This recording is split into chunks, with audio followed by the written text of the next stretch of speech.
As Jesus walked along, he saw a man blind from birth. His disciples asked him, "Rabbi, who sinned, this man or his parents, that he was born blind?" Jesus answered, "Neither this man nor his parents sinned.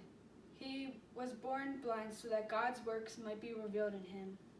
We must work the works of him who sent me while it is day. Night is coming when no one can work. As long as I am in the world, I am the light of the world." When he said this, he spat on the ground and made mud with the saliva and spread the mud on the man's eyes, saying to him, "Go wash in the pool of Siloam." Then the blind man went and washed and came back, able to see. The neighbors and those who had seen him before as a beggar began to ask, "Is this not the man who used to sit and beg?"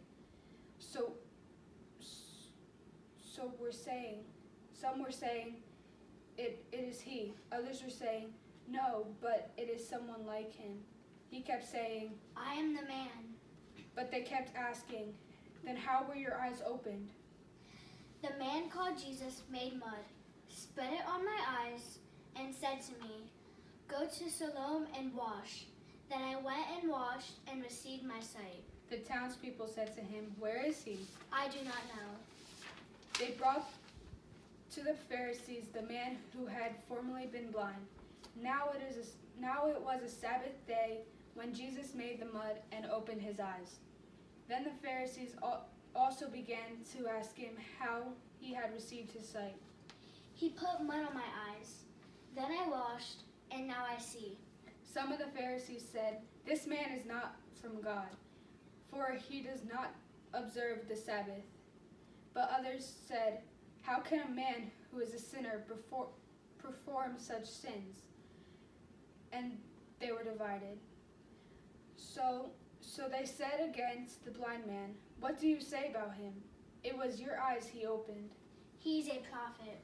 The Jews did not believe that he had been blind and had received his sight until they called the parents of the man who had received his sight and asked them, "Is this your son who you say was born blind? How then does he now see?"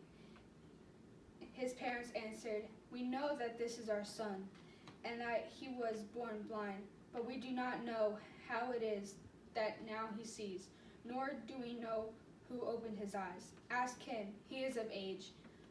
He will speak for himself." His parents said this because they were afraid of the Jews, for the Jews had already agreed that anyone who confessed Jesus to be the Messiah would be put out of the synagogue. Therefore his parents said, "He is of age, ask him."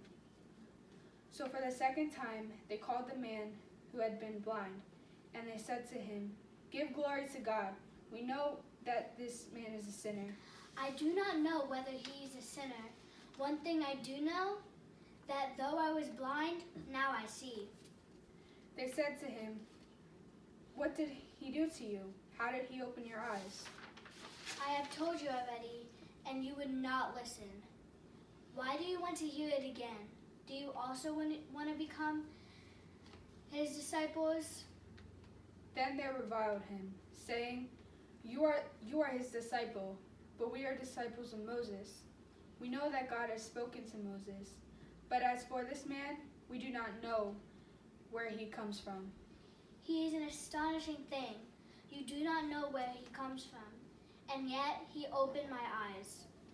We know that God does not listen to sinners, but he does listen to one who worships him and obeys his will.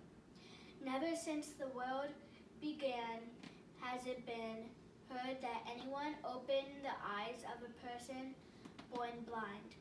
If this man were not from God, he could do nothing."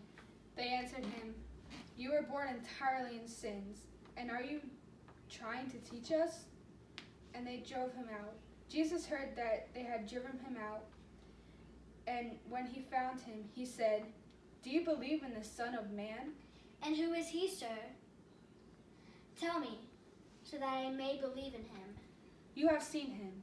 and the one speaking with you is he." Lord, I believe. And he worshipped him.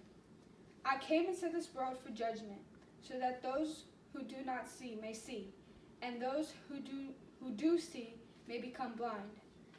Some of the Pharisees near him heard this and said to him, "Surely we are not blind, are we? If you were blind, you would not have sin. But now that you say we see, your sin remains."